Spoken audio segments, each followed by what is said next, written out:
Assalamualaikum warahmatullahi wabarakatuh. Halo semuanya, perkenalkan nama saya Alia Rumini Larasati dengan NIM 4192111004 dari kelas Mathematics Education Study Program 2019. Di video kali ini, saya akan menjelaskan multimedia interaktif, di mana video ini bertujuan untuk memenuhi salah satu tugas dari mata kuliah IT Based Mathematics Learning Media dengan dosen pengampu Bapak Khairuddin SI MPD. Di video kali ini akan dibahas 6 subtopik. Yang pertama, multimedia. Yang kedua, multimedia pembelajaran interaktif. Yang ketiga, fase perkembangan media. Yang keempat, teori tentang multimedia interaktif. Yang kelima, bahan ajar berbasis multimedia interaktif. Yang keenam, keunggulan dan fungsi bahan ajar multimedia interaktif. Sebelum kita memasuki ke pembahasan multimedia, kita harus mengetahui terlebih dahulu pendahuluan multimedia interaktif, di mana penggunaan teknologi dalam proses pembelajaran merupakan salah satu pembelajaran yang dibutuhkan pada era revolusi industri 4.0, di mana teknologi pendidikan memegang peranan yang sangat penting dalam peningkatan kualitas pembelajaran. Hal ini sangat berdampak pada peningkatan kompetensi, seperti pemahaman konsep, pemecahan masalah, berpikir kritis, berpikir kreatif, dan kemampuan berpikir tingkat tinggi.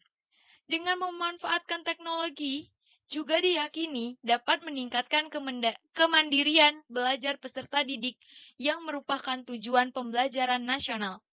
Salah satu faktor penyebab kurangnya kualitas proses belajar adalah bahan ajar yang digunakan tidak relevan untuk mencapai tujuan pembelajaran. Sehingga diperlukannya inovasi-inovasi baru untuk mengembangkan dan memperbarui perangkat tersebut dengan inovasi-inovasi baru dan menerapkan teknologi kekinian. Kita akan masuk ke multimedia, pembahasan yang pertama. Multimedia berasal dari dua kata, yaitu multi dan media. Apa sih pengertian multi? Multi berarti beberapa atau banyak. Media apa ya? Media merupakan alat, sarana, atau tempat yang dapat digunakan untuk menyampaikan informasi atau tools yang digunakan sebagai perantara dalam berkomunikasi. Sehingga, multimedia adalah media yang dikembangkan dari beberapa media digital yang memadukan antara teks, gambar, audio, animasi, video, dan hyperlink untuk menghasilkan suatu informasi. Selanjutnya dapat disimpan, diproses, dan disajikan. Apa sih peranan komponen-komponen yang tadi? Yang pertama, ada teks. Teks dipergunakan atau diperlukan untuk mendeskripsikan informasi yang diperlukan untuk menyampaikan pesan tertentu. Gambar. Apa sih peranan gambar? Gambar berfungsi sebagai pelengkap teks dalam menyampaikan informasi. Yang ketiga, audio. Apa sih perannya audio? Audio berfungsi sebagai alat bantu menyampaikan informasi dalam bentuk suara. Yang keempat, video atau animasi. Apa sih perannya animasi? Video atau animasi berfungsi untuk mendeskripsikan materi yang bersifat proses. Hyperlink. Apa sih perannya hyperlink? Hyperlink berfungsi sebagai tautan yang berisikan bagian dari bahan ajar interaktif. Selanjutnya kita masuk ke subtopik yang kedua, yaitu multimedia pembelajaran interaktif. Interaktif berarti saling melakukan aksi antara hubungan dan juga saling aktif. Multimedia terbagi atas yang pertama, multimedia linear. Multimedia linear ini tidak dapat dikontrol, disimpan, dan disajikan oleh penggunanya. Yang kedua, multimedia interaktif. Multimedia interaktif ini dapat dikontrol, disajikan, dan disimpan oleh penggunanya. Apa sih multimedia interaktif? Multimedia interaktif ialah gabungan dari beberapa media digital yang dibangun dengan komponen teks, gambar, audio, animasi, video, dan hyperlink yang menghasilkan suatu inovasi atau informasi pada media elektronik.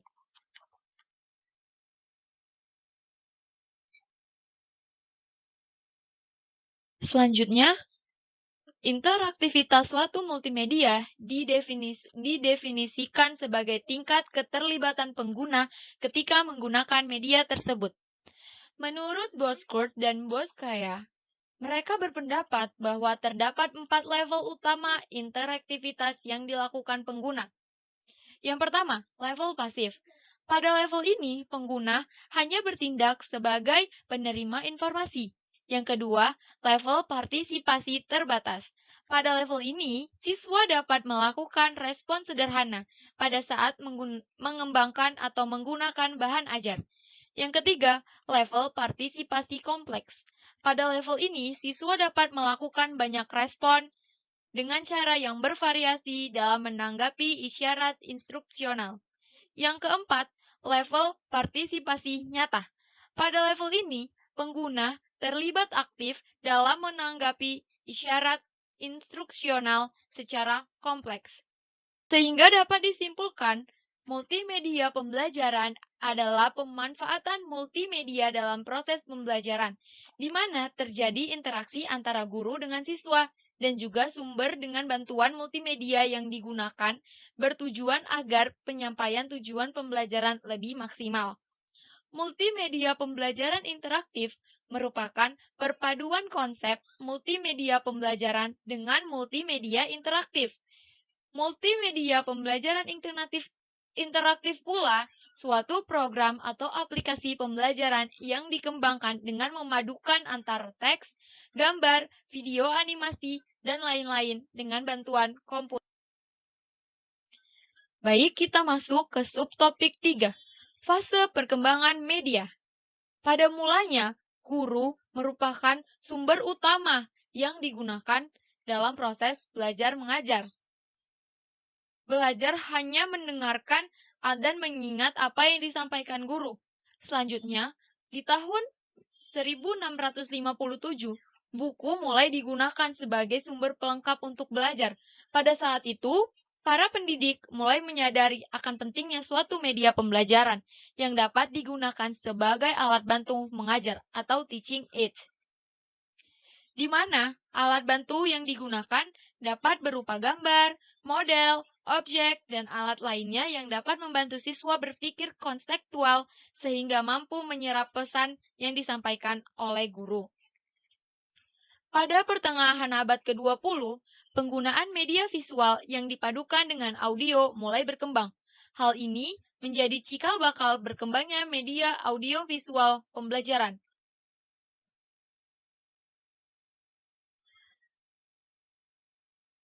Fase-fase perkembangan media, di mana di tahun 1455 itu mulai berkembang media cetak seperti koran, majalah. Di tahun 1876 mulai berkembangnya telepon.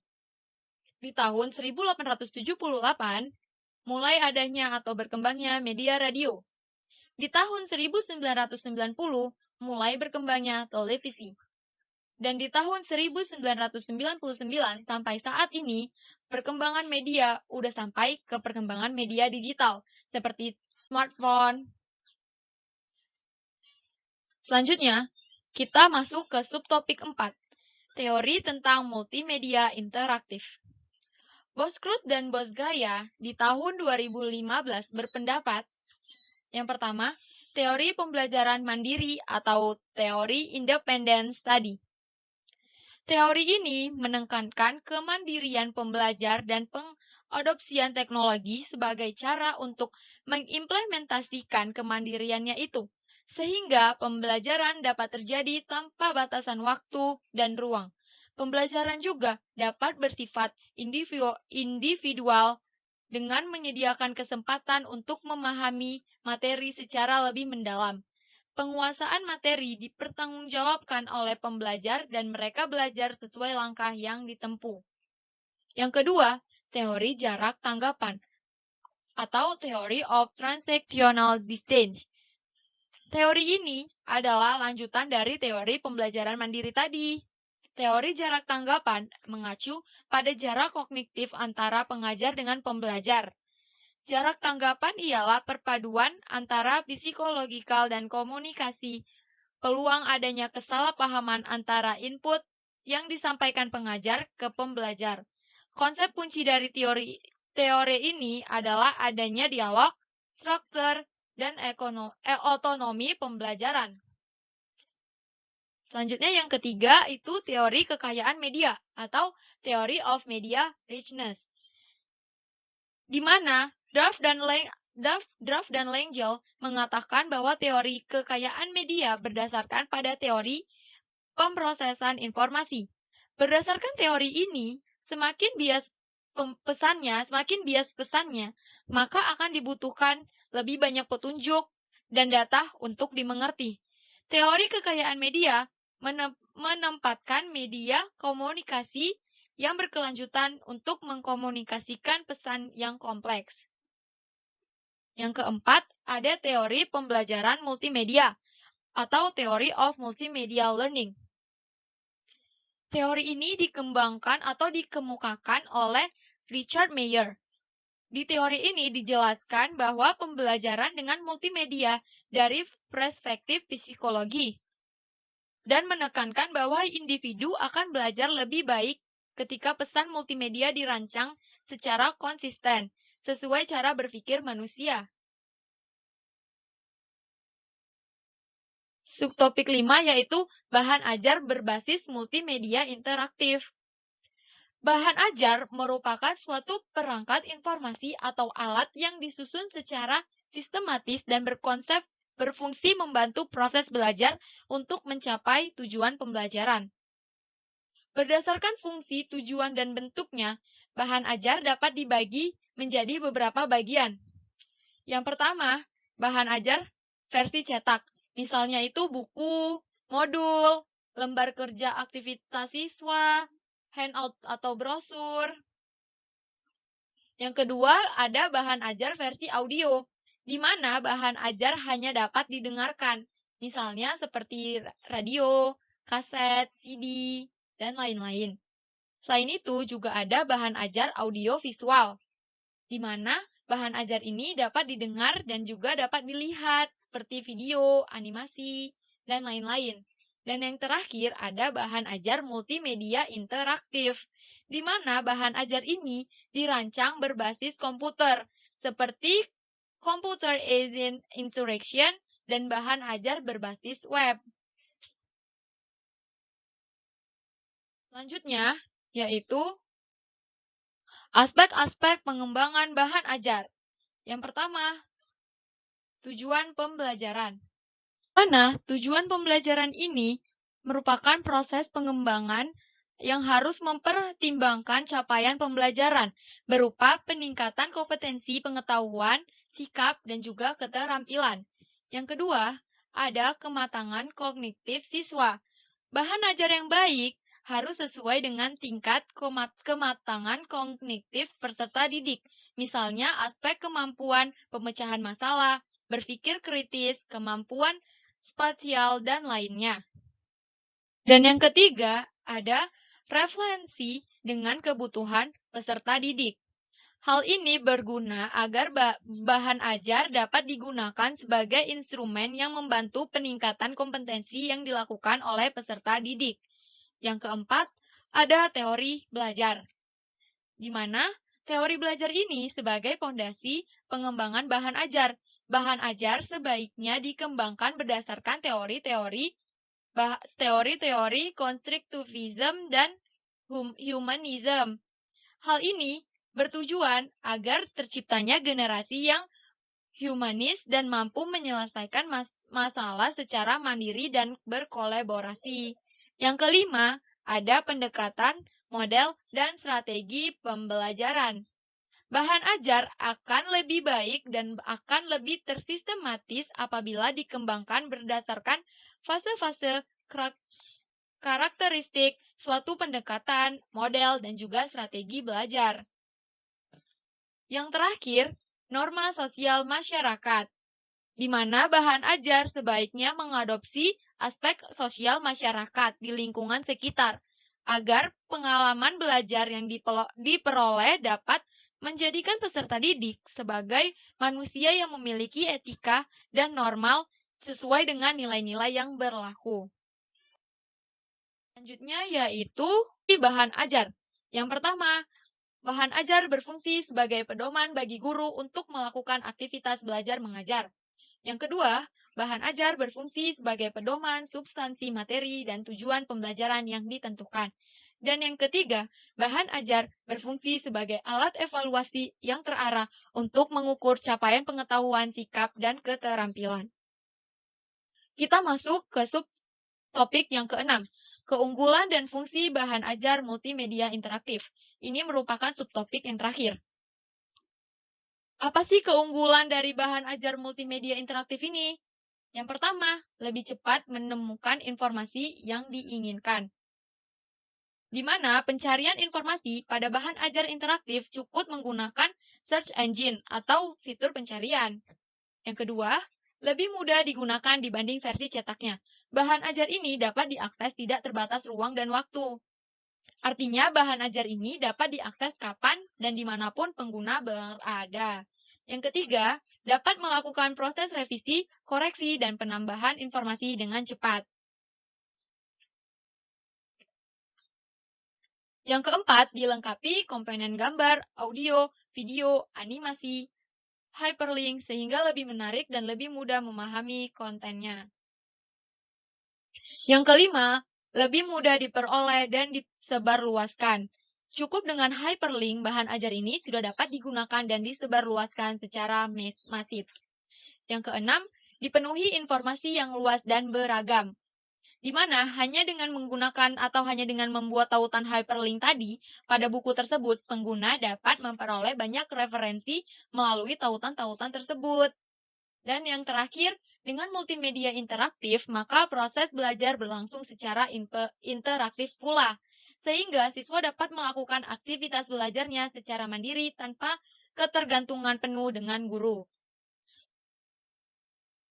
Memahami tentang keunggulan bahan ajar interaktif tadi, kita masuk ke fungsi bahan ajar interaktif, di mana yang pertama, berfungsi sebagai salah satu alternatif bahan ajar yang dapat digunakan untuk menghadapi perubahan proses pembelajaran daring dan tatap muka. Di mana misalnya proses bahan ajar ini sangat direkomendasikan digunakan saat masa-masa pandemi sekarang. Yang kedua, sebagai media untuk berbagi informasi secara cepat dan masif. Bahan ajar berbasis multimedia interaktif sangat mudah disebarluaskan. Seperti tadi, hanya dengan membagikan hyperlink, bahan ajar sudah dapat diakses secara masif. Yang ketiga, bagi guru ataupun dosen, bahan ajar berbasis multimedia interaktif ini dapat berfungsi sebagai pedoman untuk mengarahkan semua aktivitas dalam proses pembelajaran. Dan bagi siswa dan mahasiswa pula, bahan ajar ini berguna sebagai pedoman untuk mengarahkan semua aktivitas dalam proses pembelajaran tadi. Yang kelima, dapat meningkatkan kemandirian belajar siswa. Mereka terbiasa mencari informasi baru dan memecahkan masalah dengan sendirinya. Dan yang terakhir, sebagai media yang dapat membantu untuk memvisualisasikan materi yang abstrak, misalnya visualisasi bangun ruang. Jadi dengan adanya bahan ajar interaktif tadi, pembelajaran yang susah atau pembelajaran atau materi yang abstrak dapat dengan mudah divisualisasikan di bahan ajar multimedia interaktif ini.